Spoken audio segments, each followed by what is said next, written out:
أعوذ بالله من الشيطان الرجيم بسم الله الرحمن الرحيم الحمد لله رب العالمين الرحمن الرحيم مالك يوم الدين إياك نعبد وإياك نستعين اهدنا الصراط المستقيم صراط الذين أنعمت عليهم غير المغضوب عليهم ولا الضالين آمين اللهم صل على سيدنا محمد وعلى آل سيدنا محمد كما صليت على سيدنا إبراهيم وعلى آل سيدنا إبراهيم وبارك على سيدنا محمد وعلى آل سيدنا محمد كما باركت على سيدنا إبراهيم وعلى آل سيدنا إبراهيم في العالمين إنك حميد مجيد سبحان ربك رب العزة عما يصفون وسلام على المرسلين والحمد لله رب العالمين. Voilà la suite des conséquences de la conversion de Sayyidina Omar sur les Qurayshites. Donc la réaction des Qurayshites. Donc si tu veux prendre une photo, Je vais écouter. Sayyidina ibn Hisham et Ibn al-Jazari rapportent d'autres faits relatifs à cette conversion. En voici le résumé. Lorsque Sayyidina Omar embrassa l'islam, il se rendit chez Jamil ibn Muammar al-Jamhi, lequel était connu pour sa propension au commérage. Ça, j'ai pas compris ça. Propension, ça veut dire qu'il se laissait aller très facilement à tout ce qui était commérage, en fait. Commérage, c'est médisance, en fait. Les gens parlent sur les uns, sur les autres. Ah, d'accord. Lequel était connu pour sa propension au commérage et l'informa de sa conversion. Donc, c'est voulu peut-être de Sayyidina pour Oui, propager. justement. Jamil cria de toute sa voix. Ibn al-Khattab a apostasié, mais l'intéressé qui se trouvait derrière déclara: non pas, j'ai embrassé l'islam. Les polythéistes se ruèrent alors sur lui. Il s'ensuivit une lutte qui dura jusqu'à ce que le soleil brûlant soit haut dans le ciel. Épuisé, Sayyidina Omar s'assit finalement. Alors que ses adversaires étaient attroupés au-dessus de sa tête, il leur dit: faites ce que vous voulez, je le jure devant Dieu, si nous étions 300 hommes, l'un des deux camps devrait céder cette affaire à l'autre. Donc il veut dire, c'est vous allez céder de toute façon. Après cet événement, les polythéistes se rendirent chez lui dans l'intention de le tuer.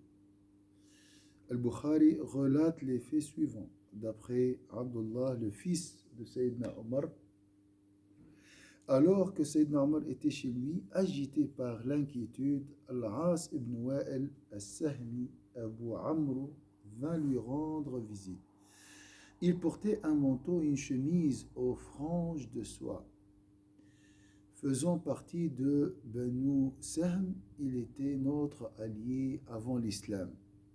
Donc ça, c'est question, l'alliance aussi très importante. Il interrogea son hôte: qu'as-tu? Il répondit: les gens de ton peuple ont décidé qu'ils me tueraient si j'embrassais l'islam. Al-As, donc ici, ça, c'est la protection. Donc ça, c'était ça l'alliance. Al-As répondit: ils ne te feront aucun mal. Ce qui me rassura aussitôt. Puis il sortit à la rencontre des gens, lesquels étaient si nombreux qu'ils remplissaient la vallée. Il leur dit: qu'allez-vous? Ils répondirent: chez Ibn al-Khattab, c'est normal. Il a apostasié. Il répliqua: il n'en est pas question. Alors les gens firent demi-tour. C'est une épreuve.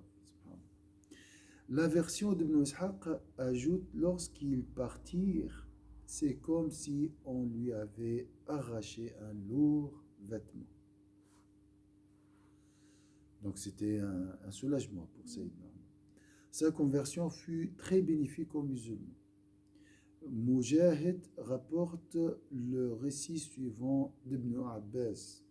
J'ai demandé un jour à Sayyidina Omar: pourquoi t'a-t-on surnommé Al-Farouq?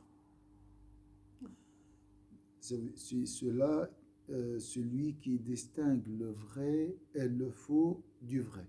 C'est ça le faux. Il m'indiqua que Sayyidina Hamza avait embrassé l'islam 3 jours avant moi. Puis il me fit le récit de sa propre conversion.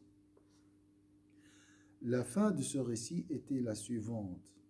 Après ma conversion, je demandai à l'envoyé de Dieu, ne sommes-nous pas dans le vrai, vivants ou morts?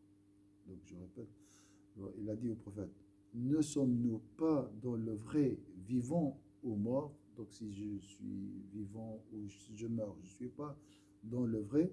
Il répondit, par celui qui détient mon âme entre ses mains, vous êtes dans le vrai, que vous soyez vivant ou mort. Alors lui dis-je, pourquoi nous cacher? Par celui qui t'a envoyé des posters de la vérité, nous allons sortir.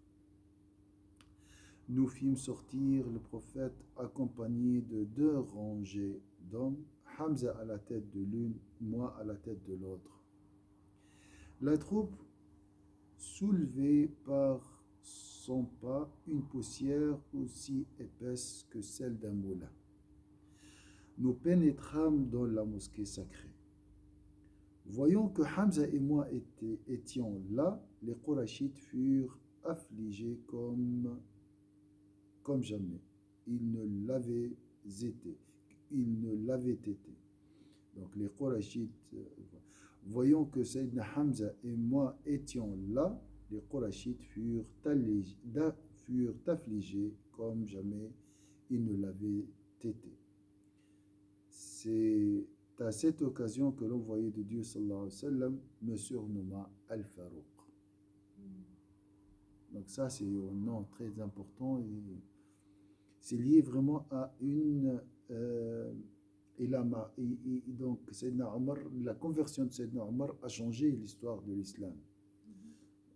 Ibn Mas'ud, qu'Allah soit satisfait de lui, a dit à ce sujet, nous ne pouvions pas prier près de la Kaaba jusqu'à la conversion de Sayyidina Omar.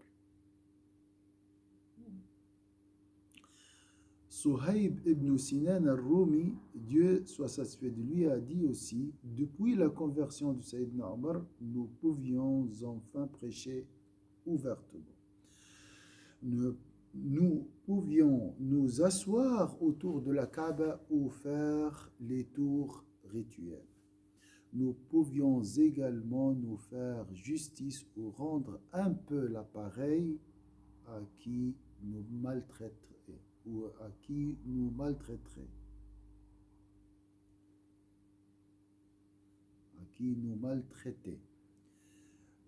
Abdullah ibn Mas'ud déclara aussi à ce sujet, après la conversion de Sayyidina Omar, nous acquîmes une position de force que nous ne perdîmes pas. Je répète, après la conversion de Sayyidina Omar, nous acquîmes une position de force que nous ne perdîmes jamais, au plus. Voilà la conversion, on a fini la conversion de Sayyidina Omar. Est-ce que tu as une remarque? Non.